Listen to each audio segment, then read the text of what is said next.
এখন দেখা যাচ্ছে যে কোনো কোম্পানিতে ছাত্র প্রতিনিধি রাখলেই কোম্পানি চালাতে সবচেয়ে সুবিধা, আর সবচেয়ে সুবিধা সেই কোম্পানির মূলধন বাড়িয়ে নেওয়া এবং সয় সম্পত্তি বাড়িয়ে নেওয়া। এ কারণে সেলিম সর্দার এই মহিদুল ইসলাম দাউদকে পরিচালক নিয়োগ করতে কোনো দ্বিধা করেননি। বাংলাদেশে রাজনৈতিক পট পরিবর্তনের সাথে সাথে, মানে সরকার পরিবর্তনের সাথে সাথে যেসব ব্যবসা একেবারে রাতারাতি হাতবদল হয়ে যায় তার মধ্যে পরিবহন ব্যবসা একটি। এবারও 5ই আগস্টের পর, শেখ হাসিনা সরকারের পতনের পর পুরো আওয়ামী লীগ আমল জুড়ে প্রবল প্রতাপশালী এনা পরিবহন রাতারাতি তাদের বাস তুলে নিতে বাধ্য হয়েছে।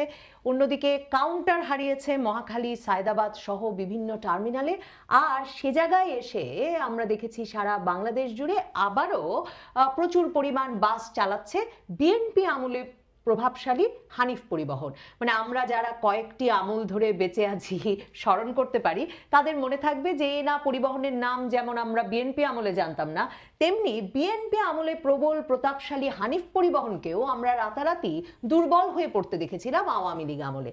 কিন্তু এবার পরিবহন ব্যবসায় আরেক যে নতুন মাত্রা যোগ হয়েছে তা হচ্ছে এই ব্যবসাতেও শত শত বাসের রুট পারমিট দাবি করে ছাত্র প্রতিনিধিরা জড়িয়ে পড়ছেন। এখন এই 20-25 বছর বয়সী কলেজ বিশ্ববিদ্যালয়ে পড়া ছাত্রদের হাতে এত শত শত বাস কেনবার টাকা কোথা থেকে এলো, সেসব প্রশ্ন এখন পত্রপত্রিকাতেই উঠে আসছে। খন্দকার এনায়েতুল্লাহ আওয়ামী লীগ আমলে প্রবল প্রতাপশালী পরিবহন ব্যবসার নেতা।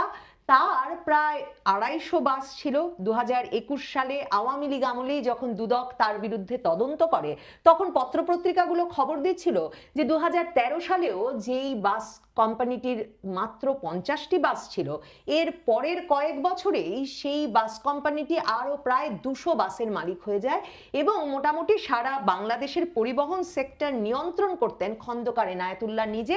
এবং বড় বড় বাস টার্মিনালগুলো এনা পরিবহনের কাউন্টার আর এনা পরিবহন দ্বারাই নিয়ন্ত্রিত হতো।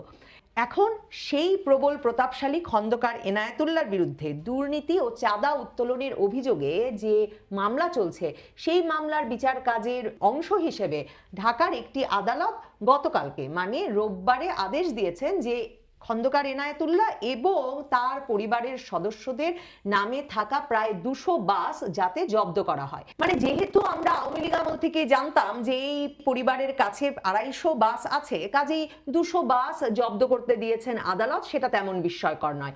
আর যেটা বলছিলাম, 5ই আগস্টের পরপরই টার্মিনাল দখল হয়ে গেছে, হানিফ পরিবহন চলে এসেছে এবং এনা পরিবহনের অনেক বাসও ইউনাইটেড বাস বা অন্য কোনো নামে পরিচালিত হচ্ছিল বিভিন্ন রুটে। তবে এনা পরিবহনের বাস 30-40% রুটে চালানোর চেষ্টা করেও এই বাস কোম্পানিটি তেমন সুবিধা করতে পারেনি, কারণ বেশিরভাগ কাউন্টারই তাদের হাতছাড়া হয়ে গেছে। আর মনে হচ্ছিল হানিফ পরিবহনের মালিক বিএনপি নেতা কফিল উদ্দিন এখন পরিবহন ব্যবসাটা নিয়ন্ত্রণ করবেন। কিন্তু সেখানেও যে অন্য মাত্রা উপস্থিত হয়েছে তার প্রমাণ হচ্ছে গতকালকেই, অর্থাৎ রোববারেই বণিক বার্তা খবর দিচ্ছে বৈষম্য বিরোধী ছাত্র আন্দোলনের সাথে সম্পৃক্ত দাবি করে রাজধানী ঢাকাতেই কেবল 240টি বাসের রুট পারমিটের জন্য আবেদন করেছে চিত্রা পরিবহন লিমিটেড নামে একটা কোম্পানি। এই চিত্রা পরিবহন লিমিটেড কোম্পানিটি ট্রেড লাইসেন্স পেয়েছে গত বছর 2রা সেপ্টেম্বর। আর এর 7 পরিচালকের একজন হচ্ছেন মহিদুল ইসলাম দাউদ নামের এক ছাত্র, যিনি এই কোম্পানির একই সঙ্গে ভাইস চেয়ারম্যানও বটে। দাউদ ঢাকার তিতুমির কলেজের 2020-21 শিক্ষাবর্ষের শিক্ষার্থী। 2018 সালের নিরাপদ সড়ক আন্দোলন করেছেন। এই ছাত্রনেতা বর্তমানে সংশ্লিষ্ট আছেন বামপন্থী একটি ছাত্র সংগঠন গণতান্ত্রিক ছাত্র কাউন্সিলের রাজনীতিতে। আর এর মধ্যে মানে 2018 থেকে 2024 পর্যন্ত, 2024-এ বৈষম্য বিরোধী ছাত্র আন্দোলন করার আগে তিনি গণপরিবহনে হাফ ভাড়ার আন্দোলন করেছেন, কোটা সংস্কার আন্দোলন করেছেন 2018-তে। কাজেই এসব রাজনৈতিক পরিচয় নিশ্চয়ই তাকে সড়ক পরিবহনের ব্যবসা করার এমন এক নৈতিক অধিকার দিয়েছে যে এখন তিনি চিত্রা পরিবহন লিমিটেড নামে এক কোম্পানির পরিচালক বনে গেছেন। এবং পরিচালক বনে গিয়ে তিনি রীতিমতো Dhaka metropolitan regional transport committee বরাবর মার্চ মাসে আবেদন করে ফেলেছেন যে তাদেরকে যাতে ঢাকার ভেতরে 240টি বাসের রুট পারমিট দেওয়া হয়।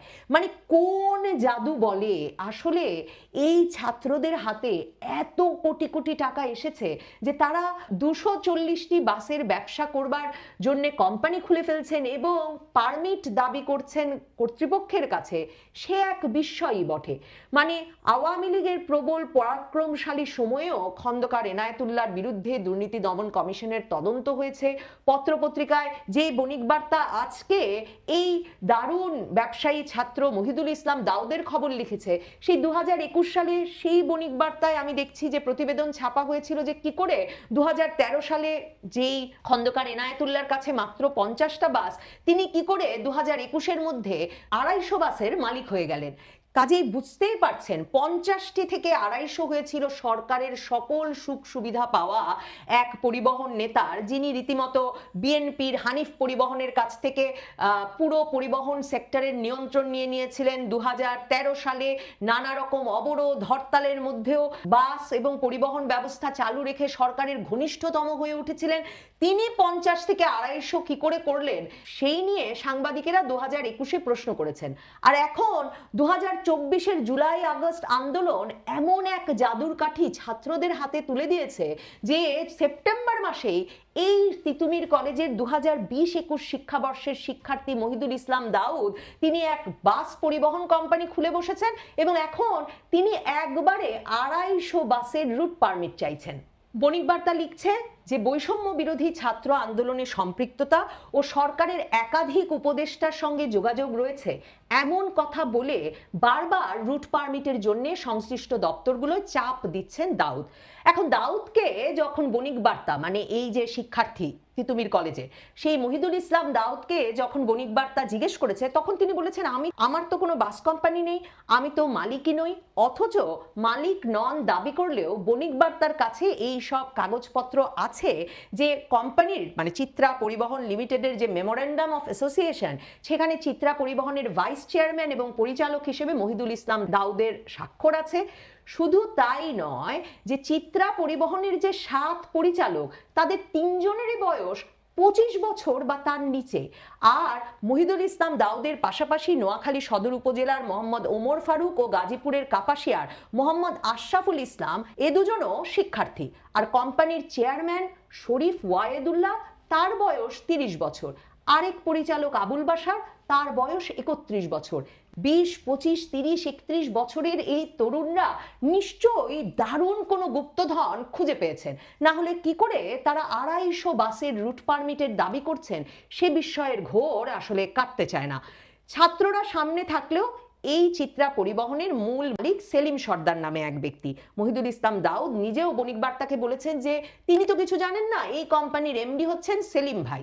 এখন সেই সেলিম ভাইকে যখন জিজ্ঞেস করা হলো তখন তারা বললেন এরই মধ্যে ঠিকানা, মৌমিতা, লাভবাহিক সহ কয়েকটি কোম্পানিতে তার মালিকানায় থাকা বিভিন্ন বাস চলাচল করছে। রুট পারমিট পেলে এই বাসগুলো চিত্রা পরিবহনের নামে চালানো হবে। তার মানে ওই যে বললাম না, এনা পরিবহনেরও নাম বদলে গেছে। মানে সরকার পরিবর্তনের সাথে সাথে আওয়ামী লীগ ঘনিষ্ঠ অনেক পরিবহন যেহেতু তাদের নামের বাসগুলো চালাতে পারছে না, সেইগুলোর দায়িত্ব হয়তো এসব তরুণেরা নিয়ে নিয়েছেন। এখন এই সেলিম সর্দার বলছেন যে তার কোম্পানির, মানে চিত্রা পরিবহন কোম্পানির যে পরিচালকরা আছেন তারা ছাত্র কিনা সেটা তিনি জানেন না, ব্যবসা করবে, নতুন গাড়ি কিনবে, এই শর্তেই তারা যুক্ত হয়েছেন এই পরিবহন ব্যবসায় তাদের সঙ্গে। আর একটা কোম্পানি চালাতে গেলে অনেক লোক লাগে। একটা পরিবহনে যখন 200 গাড়ি চলে বা 100 গাড়ি চলে তখন একজন দুজন দিয়ে তো তা সামলানো সম্ভব না। এই কোম্পানির মালিক সেলিম সর্দার বলছেন যাকে যে জায়গায় রাখলে কোম্পানি পরিচালনা সম্ভব হবে আমরা সে জায়গায় তো তাকে রাখবো। নিশ্চয়ই এখন দেখা যাচ্ছে যে কোনো কোম্পানিতে ছাত্র প্রতিনিধি রাখলেই কোম্পানি চালাতে সবচেয়ে সুবিধা, আর সবচেয়ে সুবিধা সেই কোম্পানির মূলধন বাড়িয়ে নেওয়া এবং সয় সম্পত্তি বাড়িয়ে নেওয়া। এ কারণে সেলিম সর্দার এই মহিদুল ইসলাম দাউদকে পরিচালক নিয়োগ করতে কোনো দ্বিধা করেননি। তিনজন ছাত্র প্রতিনিধি রেখেছেন, সকলের বয়স 30-31-এর নিচে, কারো কারো বয়স 25। আর সেই ব্যক্তিরা মিলে ঢাকা রিজিয়নাল ট্রান্সপোর্ট অথরিটির কাছে রুট পারমিট চেয়ে সেখানে নিজেদের বৈষম্য বিরোধী ছাত্র আন্দোলনের নেতা পরিচয় দিয়ে চাপ প্রয়োগ করছেন। আর তাদের হাতে আবার এত টাকা আছে যে তারা এই পরিবহন ব্যবসায়ী সেলিম সর্দারের কাছে এই প্রতিশ্রুতি নিয়ে এসেছেন তারা এই শত শত বাস কিনতেও প্রস্তুত। কাজেই বুঝতেই পারছেন, একদিকে আপনি যখন ভাবছেন যে আওয়ামী লীগ আমলে প্রবল প্রতাপশালী খন্দকার এনায়েতুল্লাহর এখন এমন দুর্দশা যে তিনি বিদেশ চলে গেছেন, কিন্তু তার পরিবারের 200 বাস আজকে জব্দ হয়ে যাচ্ছে আদালতের নির্দেশে, তখন একদিকে যেমন বাস হাতবদল হচ্ছে, টার্মিনাল, বাস, রুট হাতবদল হয়ে চলে গেছে বরাবরের মতো অপরপক্ষ বিএনপির কাছে, তখন অন্যদিকে এই ছাত্র প্রতিনিধিরা পরিবহন ব্যবসায়ও এক নতুন মাত্রা যোগ করেছেন। বৈষম্য বিরোধী ছাত্র আন্দোলন, নিরাপদ সড়ক চাই আন্দোলন, ছাত্রদের জন্য হাফ ভাড়ার দাবিতে আন্দোলন, ছাত্রদের গত কয়েক বছরের সকল আন্দোলন এখন হয়ে উঠেছে তাদের ব্যবসা করার সবচেয়ে বড় সার্টিফিকেট।